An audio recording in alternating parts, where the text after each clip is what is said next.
Welcome to the Tech Meme Ride Home for Wednesday, July 10th, 2019. I'm Brian McCullough. Today, the Nintendo Switch Lite is a smaller, cheaper Switch that doesn't actually switch. HBO Max is ready for the streaming Thunderdome.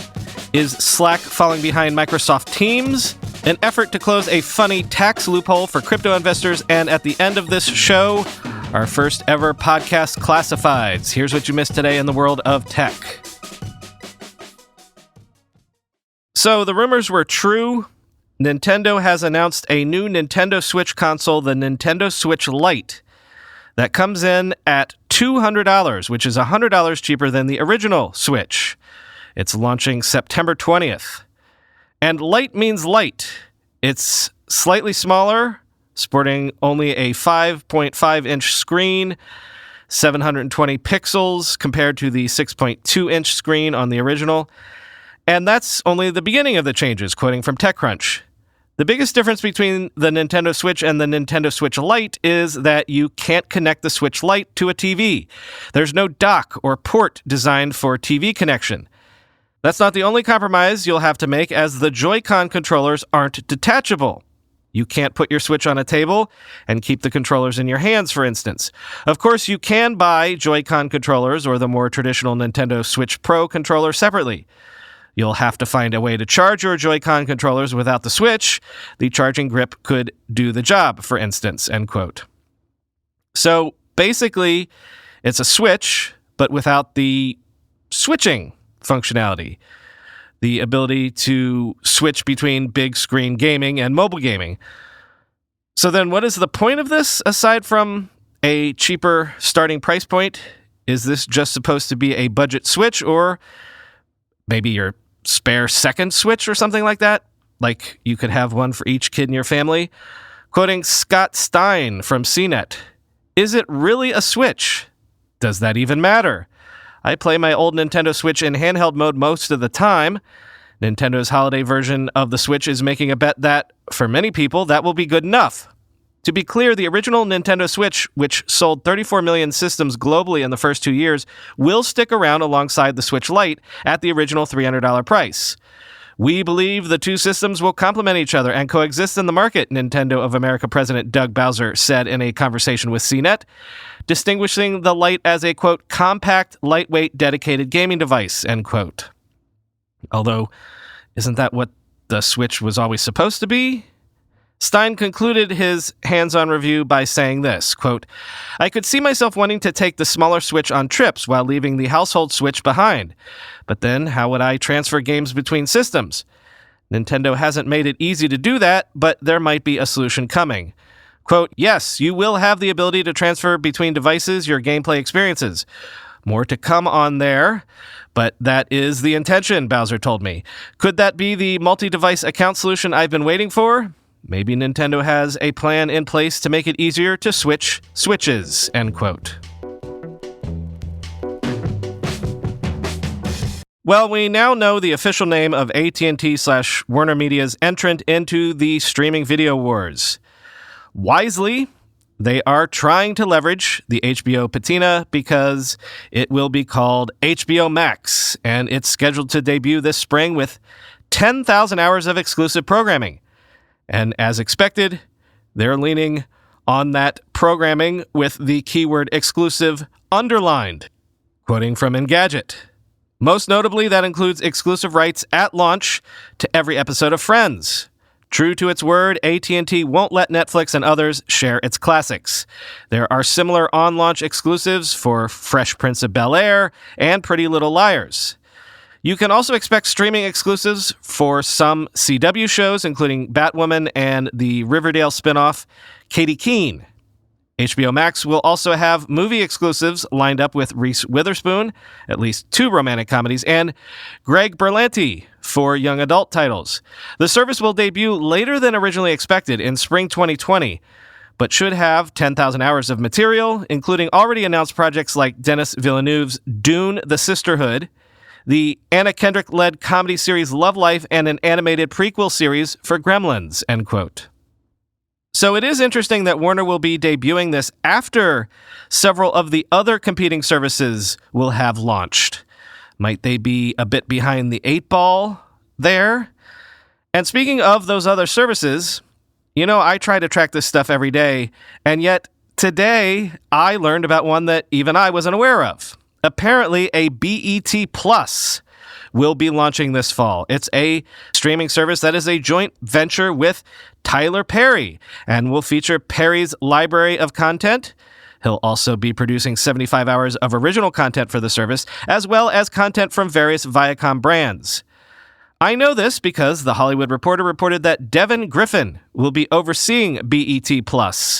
Griffin is a Netflix alum. In fact, quote, Devin formed and led Netflix's Unscripted group, for whom he commissioned more than 40 series, including Queer Eye and The Toys That Made Us. He also worked on scripted drama, comedy, sci-fi, and anime projects at Netflix, including Black Mirror, Designated Survivor, Z Nation, and stand-up specials from the likes of Chelsea Peretti and Wyatt Cenac, among others, end quote. AT&T says that it will be turning on Call Protect, its free service that blocks robocalls for new customers beginning right now, and existing customers will get the service in the coming months. This makes AT&T the first major carrier to automatically block robocalls in the U.S. Just last month, the FCC ruled that carriers can block robocalls for their customers by default. No need to opt in to any such services. So AT&T is moving swiftly to capitalize on that go-ahead, quoting The Verge. AT&T's Call Protect service does three things. It detects and blocks fraudulent calls entirely, flags telemarketers and spam calls as suspected spam when the phone rings, and allows you to maintain a personal block list to specifically block individual numbers. The service has been around and available for free for postpaid AT&T customers for a while now, but the catch has been that you'd have to download an app and actively enable it on your account. Now, thanks to that FCC ruling, AT&T can activate it for you, although you can still manually activate it if you already have an AT&T line and don't want to wait. For those who'd rather receive all their calls unfiltered, AT&T will still allow users to opt out of Call Protect like before. It's only the default behavior that's changing, end quote. So Slack had its successful quasi-IPO. Seems like everyone we know uses Slack every day, right? So they've won the enterprise chat game. Well, an ETR survey of 580 CIOs and IT decision makers at large enterprises reveals that 49% of them use currently or plan to adopt Microsoft Teams, compared to just 35% for Slack. In case you weren't aware, Microsoft Teams is Microsoft's Slack competitor. As Recode sums up the findings, quote, Slack's market share among the world's largest companies is mostly flat. Adoption rates are declining, and a bigger portion of these companies indicate they plan on leaving the service, according to a new survey by market research firm ETR, which asks chief information officers and other leaders at the world's largest organizations where they plan to spend their company's tech budget. Meanwhile, Teams is seeing increased market share, relatively higher adoption rates, and low rates of defection, according to the data, end quote. So why exactly is this happening? Quoting Recode again, since many companies already have Office 365, which includes business staples like Word, Excel, and OneDrive, in addition to Teams, they basically get the workplace communication software for free. Large organizations spent the last 3 years moving to Azure and to Office 365, Thomas Del Vecchio, founder and chief executive officer of ETR parent company Aptiviti, told Recode, quote, they're going to go with Teams unless there's a dramatic difference with price and performance, end quote. Indeed, cost as well as integration with Office 365 tended to be the main reasons ETR survey respondents gave for using Teams over Slack. Slack also has Office 365 integration. The general consensus among respondents was that Teams was not as good as Slack, but it had gotten a lot better than it had been and was, for the most part, an acceptable alternative, end quote. Where have I seen this playbook before in tech history? Although the one I'm thinking of, is not the historical analogy that Recode went for. They titled their piece, Microsoft might crush Slack like Facebook crushed Snapchat, i.e., simply by copying them. All right, how's this for a tortured segue? Here are a couple stories that tie together some themes that we've already spoken about today. How to win in the streaming wars? Warner Media hopes it's exclusive content, like Friends. And Facebook copied Snapchat? How can Snapchat stand out? Maybe exclusive content for them as well. Exclusive content like? Well, Snapchat just announced that it's signed some big-name celebrities to create exclusive shows on its platform. And by big names, I guess it depends on your age cohort. If you're an old like me, you'll recognize names like Serena Williams, Arnold Schwarzenegger, and Kevin Hart. If you're a young, then I guess you'll recognize the names Emma Chamberlain, Lauren Gray, Ricky Thompson, Baby Ariel, and Faze Banks. I don't know. See, I'm old. Quoting TechCrunch, Snapchat launched its original content efforts 2 years ago, and today it's unveiling a new program called Creator Shows. As initially announced in The Hollywood Reporter, these will be first-person shows designed around individual creators. For example, Schwarzenegger will be providing motivational advice in a show called Rules of Success, while Thompson will weigh in on fashion and lifestyle trends on Trend or End, and Gray offers up beauty advice on Glow Up. The shows will begin airing this month. They're all exclusive to Snapchat, and many of them come from creators who've a substantial following on other platforms. Chamberlain, for example, was just described in the New York Times as, quote, the funniest person on YouTube, end quote. And the second story, the information is reporting that Facebook is looking to buy game studios and sign exclusive deals with game developers so that it can bolster the slate of content available on its Oculus VR platform. Quote, as part of the new effort, in which CEO Mark Zuckerberg is personally involved, Facebook has already signed deals for exclusive VR versions of the popular games Assassin's Creed and Tom Clancy's Splinter Cell, one of the people said. Facebook hopes that seeding Oculus with popular game franchises will help attract more people to buy its VR headsets, which have so far been only moderately successful, and increase the amount of time spent on the social network's platform. The push also suggests Facebook, which is under intense political and regulatory scrutiny, is looking for new areas where it can expand without raising antitrust concerns. Gaming is an industry the social media giant does not dominate. The size of the investment is also expected to be relatively small, less than $1 billion, although it could grow beyond that figure, end quote. So, number one, $1 billion is a lot of money to throw around anywhere, not just the gaming space. And number two, wait a minute. Facebook has owned Oculus for how many years now, and it just now occurred to them that for something like this to take off, to become popular, you should probably have some marquee content to get people to consider adopting it? Like, I know a lot of people think VR is so clearly the future that if you just build it, they will come. But gaming platforms have known forever that you need to launch with marquee content and titles. All of the streaming video platforms seem to know that. Like, on day one after the Oculus acquisition, Facebook should have begun a shopping spree like this then, right? Finally today, an interesting little tidbit from the world of crypto. So, you know how crypto projects can have hard forks? If you're holding Bitcoin, say, and a fork happens, then suddenly you wake up one day and you have Bitcoin Cash in your account, say, or Bitcoin SV. And it's kind of magical because you didn't do anything, but suddenly, magically, you have these other coins in your wallet that are theoretically worth something. It's like, presto, someone just gave you extra money out of thin air. But that can also cause a problem because, well, yes, you've just gotten something of value that you didn't pay for or even ask for. What are the tax implications behind that? Turns out they're unclear because, was this a transaction even? Is the forking of a cryptocurrency realizing a gain in some way? Well, Congressman Tom Emmer has reintroduced a bill to clean all this up, quoting the block.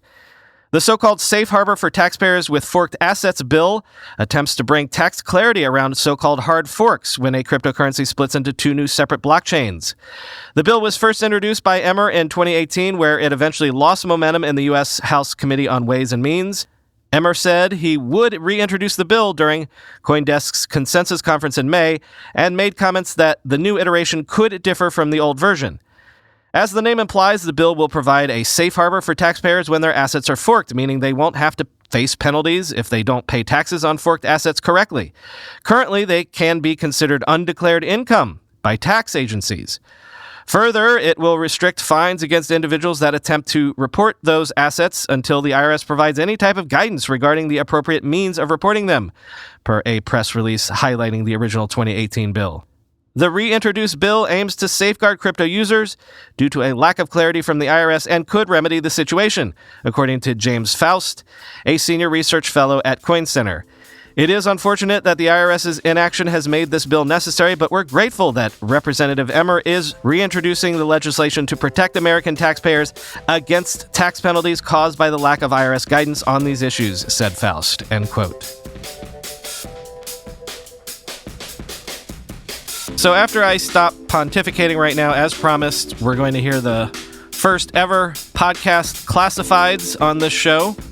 I think I said last year, I wish I could use this show to somehow provide a platform to do what Product Hunt does. You know, help launch and promote smaller projects and such. So our first classified ad is just that, a small side project from a listener that hopefully will grow into maybe more than that.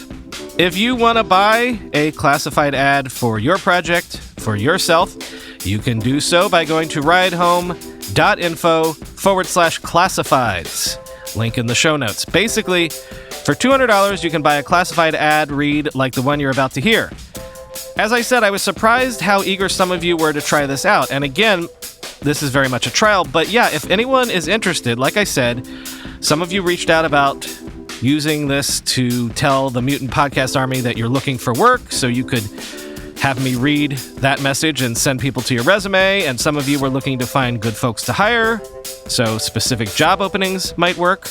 Or heck, anything that a classified ad has historically been good for, this might be good for. Maybe you're looking to sell some used hardware or something. Maybe you want to promote a meetup or a club or an organization or a special deal or something like that. As I said, ridehome.info/classifieds. Why $200? Why not free? Well, because as some of you know, in my previous life, I kind of sort of come from the online classifieds industry. And because of that, I know that for these sorts of things to work, you have to have some skin in the game. If I didn't charge something, then I'd end up just reading a bunch of birthday announcements or something. And hey, if you want to pay for me to read birthday announcements, I will. But $200 seems like a reasonable investment that will help select for serious parties only. It's just enough that it's not peanuts, but also an amount that you could theoretically make back easily by shouting out to our super committed audience of tech folk. And it's a fraction of what we charge for our normal ads, so it's more accessible to more people. But also that means I will be vetting each classified that comes through. Example would be if you want to advertise a specific job opening, fine. But if you're a big company and you want to do what Fidelity Careers did recently and be like, hey, we're hiring, I'll be getting in touch with you and still ask you to buy a normal ad. If you're a small dev with an experimental new app, that's fine. But if you're, I don't know, Atlassian, then you're going to have to go through the normal ad channels. Anyway, as I said, this is a test. If you want to try it out for yourself, ridehome.info/classifieds. And either this will be a one and done sort of test, or maybe this will be something we do on a Wednesday every now and then. Who knows? Any and all feedback welcome, either on the subreddit or on Twitter. Talk to you tomorrow.